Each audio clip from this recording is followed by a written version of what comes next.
realidade, Santos sempre foi uma cidade política por excelência. Ela foi sempre muito ideologizada. Ela é uma cidade política, então há uma cobrança muito grande, sim. Esse conselho institucional que veio agora criado pelo nosso presidente, evidentemente que ele vai ter trabalho para assessorar o presidente nas múltiplas funções do presidente. Mas realmente é cobrado, sim. Eu acho que defender um cliente é mais difícil, porque defender a classe tem sempre uma pleiade de pessoas que se unem e fortalecem a defesa. Já o advogado não, o advogado é sozinho na defesa.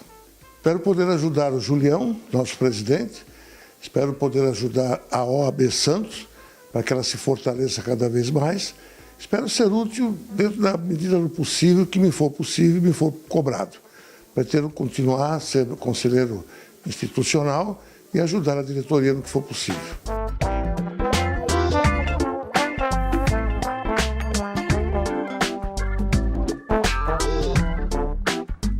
Liberdade de expressão é o direito e o dever que o cidadão tem de ser coerente, de não mentir, de não trapacear e ter uma conduta responsável por aquilo que ele fala e responsável pelo que os outros vão ouvir. Não vejo que liberdade de expressão seja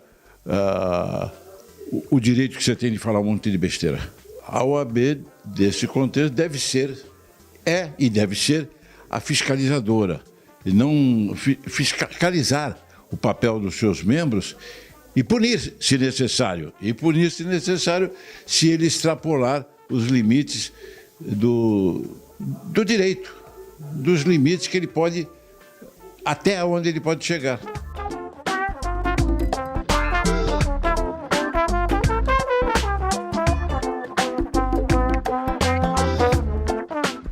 É sempre para mim um enorme prazer e até uma honra prestar qualquer tipo de serviço à OAB. Eu acho que isso não deve se passar só comigo, mas com todos os advogados.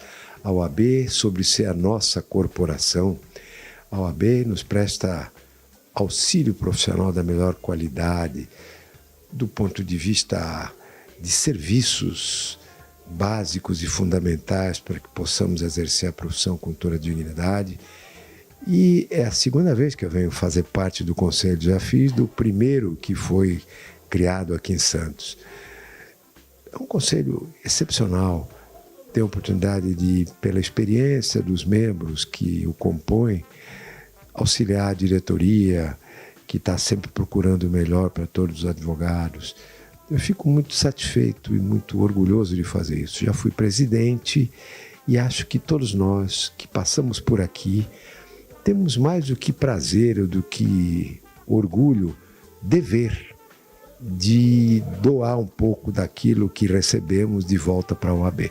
A OAB Santos é a segunda subseção do Estado. A importância dela começa por aí, né? Depois do Conselho é a primeira subseção, é a segunda no contexto do Conselho Estadual. E é um lugar da Ordem dos Advogados, é um segmento da Ordem dos Advogados, cujos serviços prestados a Santos, aos advogados, ao próprio Poder Judiciário, são incontáveis. Basta que se olhe o gigantismo físico da OAB, os prédios que ela abriga, os cursos que ela dá, o prestígio que ela tem na comunidade, para se ter uma medida pálida da importância dela.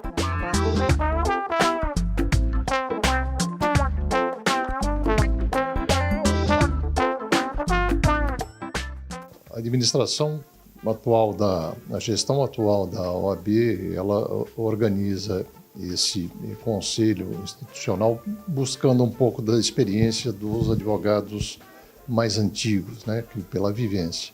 E certamente que a manutenção da Justiça do Trabalho é uma das bandeiras fortes da OAB, e a OAB Santos já esteve presente, foi uma das que fez manifestação tão logo se falou na extinção da Justiça do Trabalho. pelos anos que a gente tem de vivência da Justiça do Trabalho, o reconhecimento de que é uma justiça importante para a solução de conflitos trabalhistas, e ela deve ser mantida, porque não adianta você acabar com o judiciário trabalhista se o conflito trabalhista continua existindo. Alguém vai ter que decidir. E é melhor que seja uma justiça especializada nessa área. Certamente que é uma confiança que é depositada na gente, e nós estamos aqui para contribuir, para dar uma parcela, como eu disse, do pouco da vivência que a gente tem aqui, pelos anos de profissão que nós temos, a vivência, a gente quer de alguma forma contribuir para a classe.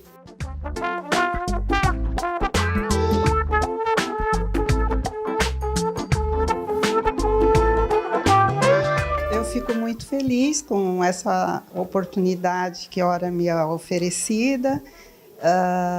E, mais uma vez, eu sou a primeira mulher na OAB, não nesse conselho, mas fui a primeira mulher como presidente de tribunal de ética. Então, agora, pela segunda vez, eu sou a primeira num outro cargo, o que me deixa muito honrada. O conselho, na verdade, ele é um órgão consultivo, né? Então, a gente não vai ter oportunidade assim, de deliberar sobre alguns assuntos. Quando muito é opinar, né?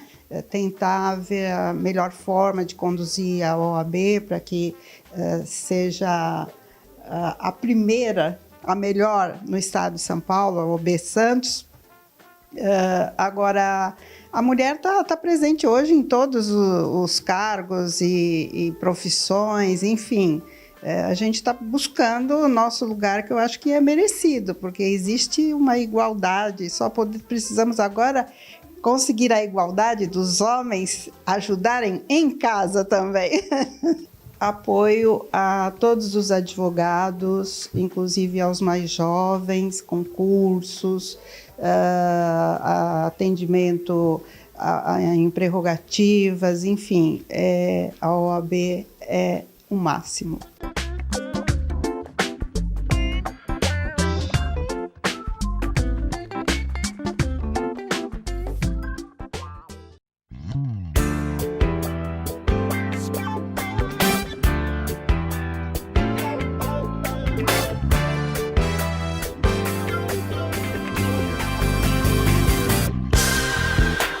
Conversar agora com o Dr. Eugênio Malavasi, que vai ministrar aqui na OAB Santos um curso sobre o Tribunal do Júri, sustentação oral no Tribunal do Júri. Eugênio, é um prazer tê-lo aqui. Eu que agradeço, Sérgio, meu amigo, eu que agradeço. Estou aqui à disposição para conversar a respeito das sustentações orais nos tribunais. Nos tribunais. Não especificamente no Tribunal do Júri, conforme o folder que me mandaram. Exatamente. Eu peço desculpas até pela minha limitação. E, bom, vamos tocar aqui, porque é um tema muito importante para os advogados. E o Eugênio aqui ministra com muita propriedade, já há longos anos, né, Eugênio? A propriedade é mais fruto da nossa amizade, na verdade. Mas, indo direto ao ponto... Até eu te pergunto, antes de iniciar, quem te influenciou? Porque você tem uma oratória boa, quem foram os seus pilares?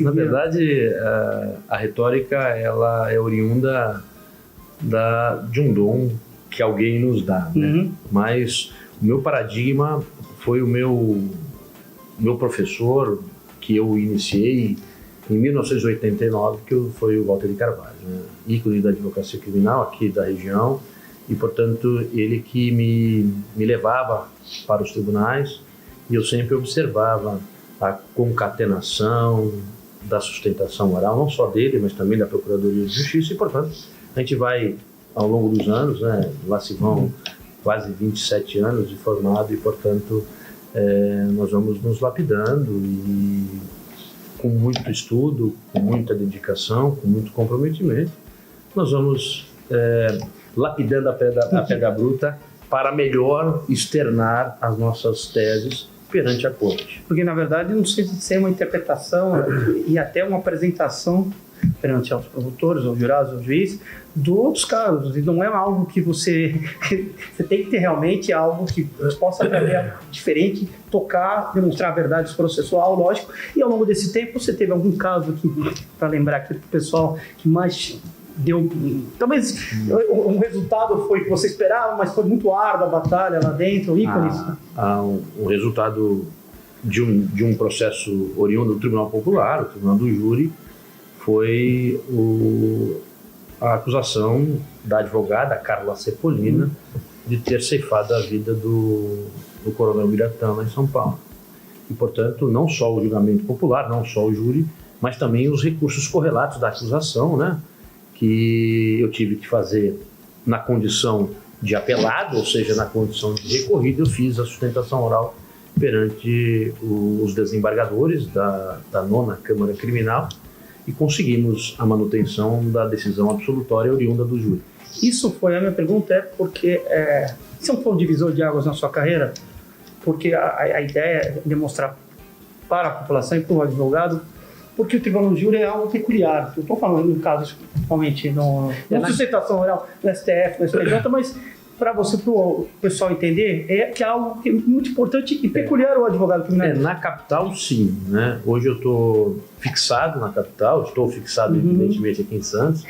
Não deixarei de estar inscrito na OAB Santos, evidentemente, mas hoje eu estou com o escritório aqui, no escritório em São Paulo, e em São Paulo, ou seja, na capital, esse julgamento foi um divisor de águas, sim, porque me projetou na condição de advogado de júri, advogado que também atua nos tribunais, exercitando a amplitude da defesa nos tribunais, inclusive não só no Tribunal de Apelação, mas também nos tribunais superiores, né? Exatamente. Além do dom da oratória, grandes sustentações orais que eu pude estar presente, o advogado criminalista, a retórica é bem mais contundente. É impressionante como você vê, você já viu grandes advogados, Dr. Mariz, entre outros, em sustentações orais, e a gente tem clara ciência do que... Eu cito aqui inúmeros, inclusive o Paulo Sérgio Leite Fernandes, que é aqui de Santos, hoje radicado em São Paulo, mas em Santos. Ele começou em Santos, a carreira dele em Santos,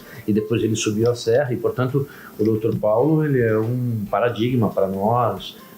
Os santistas, Walter de Carvalho, Vicente Cassione, Derelcio José de Oliveira, eu peguei todos esses, já estou ficando velho.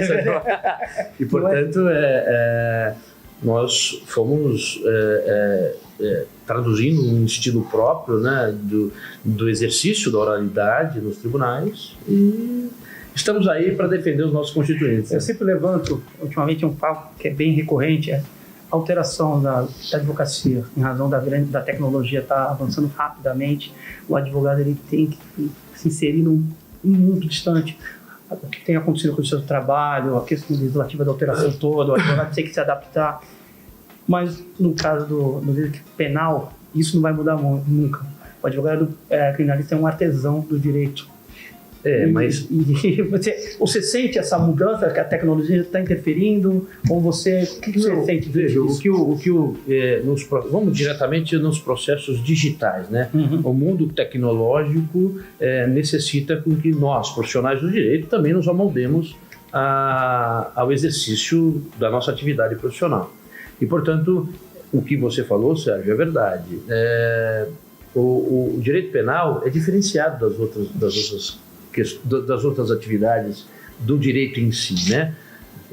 Porque o direito penal realmente tem uma arquitetura diferenciada, tem uma abordagem diferenciada, e, portanto, nessas abordagens diferenciadas é que o criminalista ele leva as suas teses com viés diferenciado, por exemplo, do civilista, do trabalhista, mas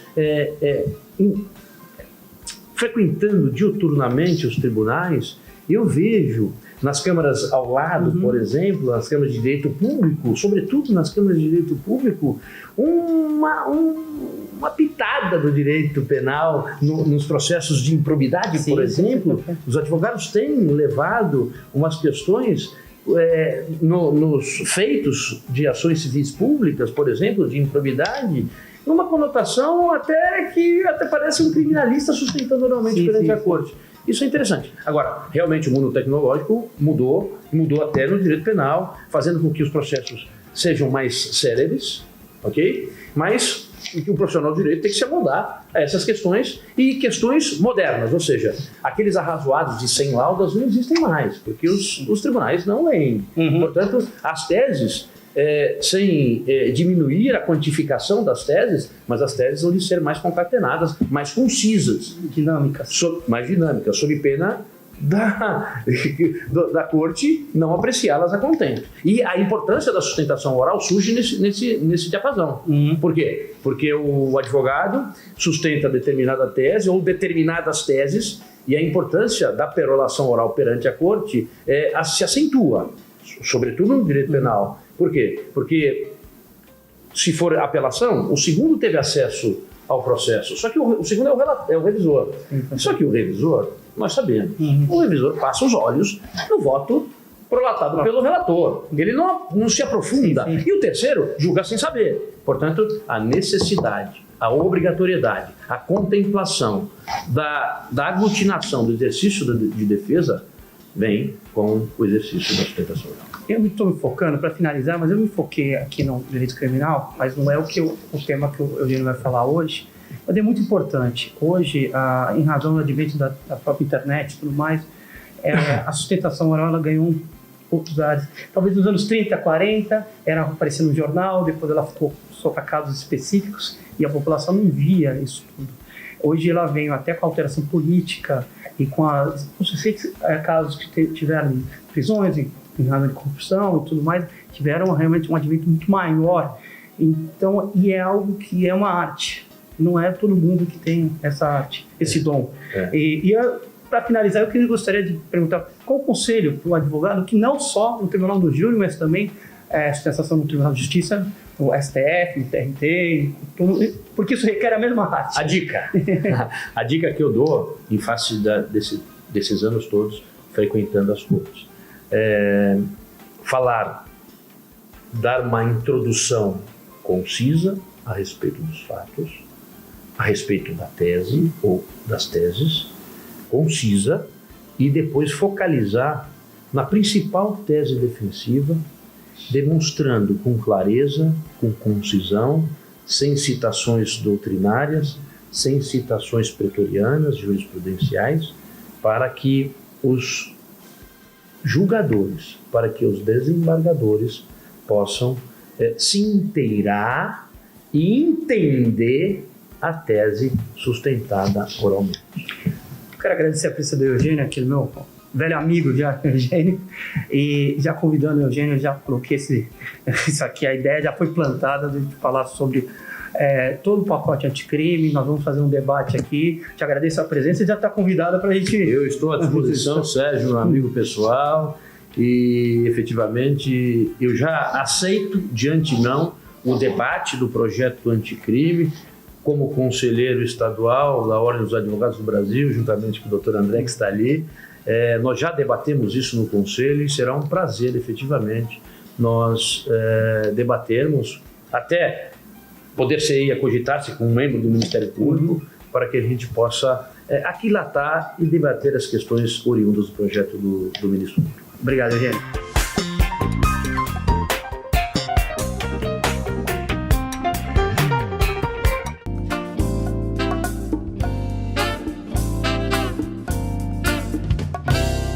Gratificante a participação deles, eles são bem atuantes, adoram projetos, o projeto em si é um projeto que a gente engloba de quinto ao nono ano, já para formação, né, porque eles estão numa formação para a gente já poder pegá-los nessa formação, e o nosso objetivo é uma cidadania, né, que eles sejam cidadãos conscientes e que tenha passividade na sociedade em si. É a formação do cidadão. É um trabalho de formiguinha, mas se nós não começarmos esse trabalho, nós não vamos conseguir nunca, né? É um trabalho que é incansável. Eu faço com o maior carinho, com o maior amor, porque eu confio que nós vamos ter uns cidadãos melhores. Se nós não começarmos, nós não vamos conseguir um futuro melhor para eles. Nós já tivemos casos de alunos desobedientes que aprontavam na escola. Nós trouxemos para nós como aluno ouvidor e foi gratificante porque ele se tornou um dos melhores alunos ouvidores do ano passado.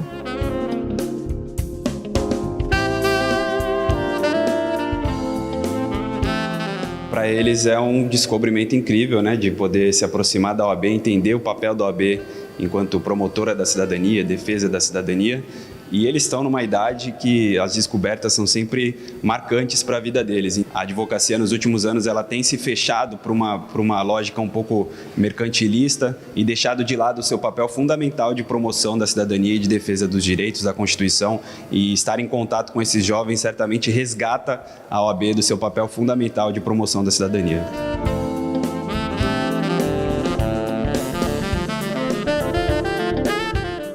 Muito importante a parceria, porque, na verdade, você começa a colocar o aluno como protagonista. Muitas vezes ele recebe as informações das redes sociais, informações que muitas vezes não são confirmadas e não tem um conhecimento pleno daquela informação. O projeto que envolve a Prefeitura e a OAB permite o desenvolvimento do senso crítico do aluno. O aluno ele não é somente um ser passivo, ele também é um ser ativo, ele também emite opiniões, ele consegue absorver a informação e gerar um conhecimento. Por isso que é importante a participação da OAB nesse projeto, porque a OAB já tem uma experiência em cidadania, desenvolve várias ações de orientação, de conscientização, e essa união OAB e Prefeitura permitirá que o aluno não só seja um agente de informação, mas também de conscientização.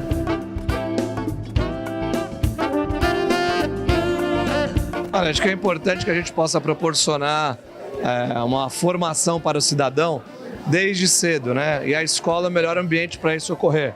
É o aluno que desde cedo aprende a reivindicar os seus direitos, está consciente também dos deveres que ele deve cumprir perante a sociedade, e dessa forma a gente vai ter cidadãos mais participativos, vamos ter uma cidade melhor, uma sociedade mais justa, e esse é o objetivo do projeto Aluno Ouvidor: dar protagonismo desde cedo aos nossos jovens, dar vez e dar voz a essa juventude, às crianças da escola. Então, essa parceria aqui com a OAB é muito importante, mais uma boa parceria entre a Prefeitura de Santos e a OAB, e quem ganha com essas parcerias e com essa união de forças é a população. Quanto mais os gestores, os homens públicos aprenderem a ouvir, quanto mais ouvirem, menos vão errar, né?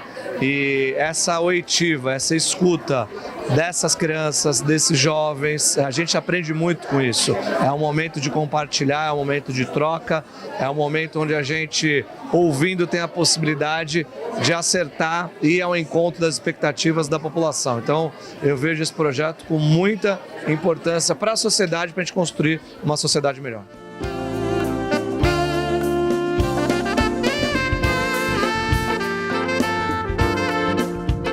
Esse é um dos projetos que nós estamos procurando aí trazer de volta a ordem para a sociedade, o OAB à escola. Estamos reimplementando também o Escola da Justiça, onde é um outro projeto muito bacana, onde colocaremos os alunos assistindo audiências com casos reais para servir de exemplo a conduta e a obrigatoriedade do cumprimento das nossas normas. Temos também agora, na data de hoje, a questão do aluno ouvidor, onde nós, com mais uma parceria com a Prefeitura Municipal de Santos, estamos procurando passar questões de cidadania e colocar o jovem, né, desde cedo, buscando seus direitos, buscando seus interesses e principalmente tentando pacificar os conflitos. Então é importante demais dar voz para a juventude, e ficamos muito felizes de estar aqui junto com a Prefeitura desse projeto inovador e tão importante para a sociedade. Na nossa primeira gestão já tínhamos, né, a vinculação da ordem com os universitários das faculdades de Direito, e agora, né, a gente está procurando dar amplitude a todo esse projeto e buscando a participação da ordem dentro das escolas municipais. Então, hoje em dia, nós temos que ouvir, não apenas ouvir os alunos, mas principalmente trazer os problemas para dentro da ordem, para procurar de uma forma justa e célere ajudar a solucioná-los. A mediação é uma forma alternativa importantíssima, e sempre lembrando com a participação dos advogados. Eu acho que é um aprendizado mútuo, porque para essas crianças que hoje estão começando a participar de uma vida dentro da sociedade, para elas também é muito importante, e com certeza nós vamos aprender com elas e elas conosco, porque esse é o nosso papel, e a participação deles desde tenra idade realmente emociona, porque você vê, foram feitas essas eleições. Então você vê a criança começando a ter noções exatas de cidadania como se fosse um adulto, né? Então acho que isso é muito importante para todos nós, para a ordem, para a prefeitura, para as crianças, para todos envolvidos no projeto. É um filtro e também um aprendizado, porque por certo a gente vai ter oportunidade de mostrar a eles a responsabilidade que as pessoas têm perante as redes sociais, porque as notícias vêm assim como um vento e muitas vezes são falsas, e isso é uma preocupação de toda a sociedade, inclusive da influência que a rede social tem sobre as crianças, sobre os desenhos, sobre tudo isso. Eu acho importante a gente poder estar junto com eles para difundir essa matéria, esse conhecimento, e eles, por certo, espalharem para os pares.